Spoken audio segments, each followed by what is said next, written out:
Now, in the Irish Times today, Conor Gallagher revealed that the Irish Defence Forces have begun training Ukrainian troops for direct weapon use. We'll talk in a moment to Declan Power, former member of the Irish Army, security analyst and writer. But first, Paul Murphy, People Before Profit TD. What problem should anyone have with the Irish Defence Forces doing that? There's two problems with it. The first is that Micheál Martin, the Taoiseach, lied to the public about this, and the government repeatedly misled the Dáil. So when they said strong allegations there, so you better explain those so we don't end up having to retract them. Certainly, not a problem. When the Irish government said they would be participating in the EU military assistance mission to Ukraine, which is a full spectrum military training exercise with the explicit purpose of enhancing the capabilities of the Ukrainian armed forces. We and others questioned and criticised, and the government and Micheál Martin in particular repeatedly said publicly that the only training that will be provided to Ukrainian troops would be in, quote, non-lethal areas. In the Dáil, they repeatedly emphasised that these were going to be in humanitarian training. When that isn't what is happening here. So secondly, we'll talk about whether it's right or whether it's wrong.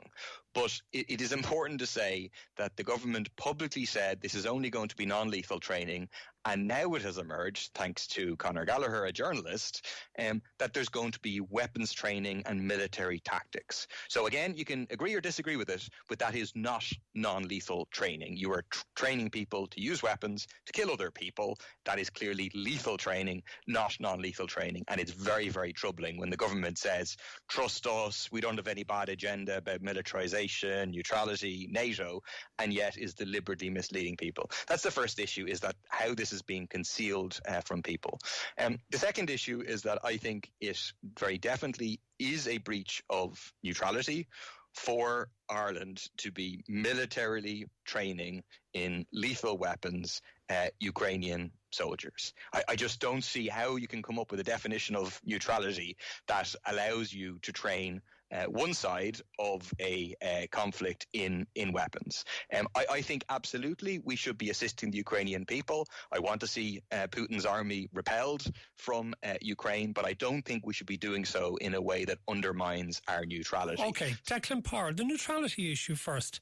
Have we actually breached our neutrality by assisting the Ukrainians to understand how to use these weapons to lethal effect?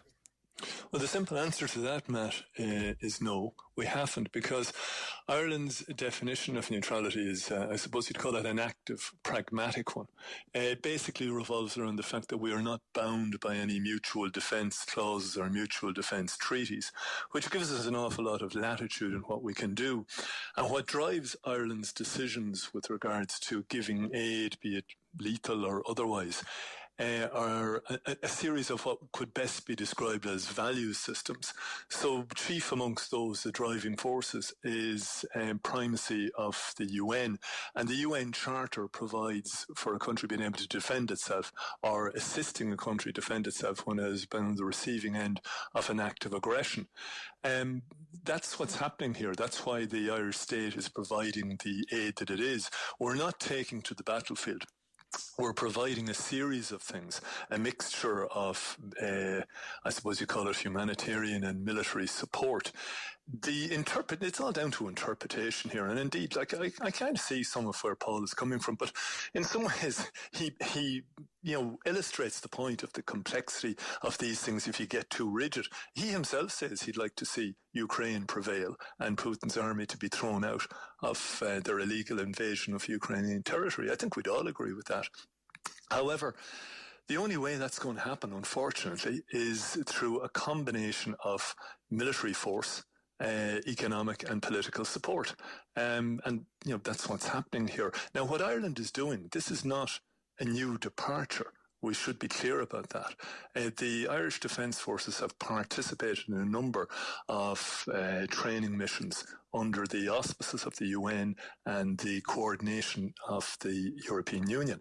The EU training mission to Mali involved all of the things and more that have been that are being provided to the Ukrainians. So Irish troops and indeed countries from other neutral EU member states such as Austria and Malta have been involved in the training. Okay, well, let me go back to Paul, because what my understanding from Declan there is that we're neutral in the sense that we're not part of any bloc, which means that we get tied into something that we don't agree with, but that we are entitled to pick sides when we have to. And we've picked the side of Ukraine in trying to repel the illegal invasion of Russia. And that means the only way to get the Russians out might involve the use of force. Well, let's look at where this strategy in terms of Ukraine has gotten us. I mean, basically, the front lines of this horrendous war, described as a meat grinder of people, almost 500,000 humans have been killed through this war, and the front lines haven't moved from November 2022 to now.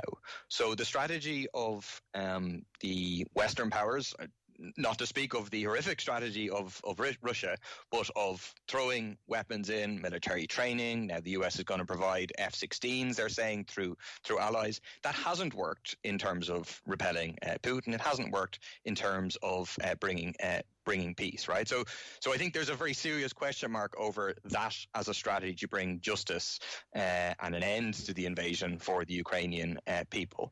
The second thing is that, it's true, different people, the Constitution doesn't say neutrality. There's no definition written down in terms of neutrality. So different people are capable of having different interpretations. The Constitution does say that Ireland shouldn't declare war or participate in any war without a vote of the Dáil.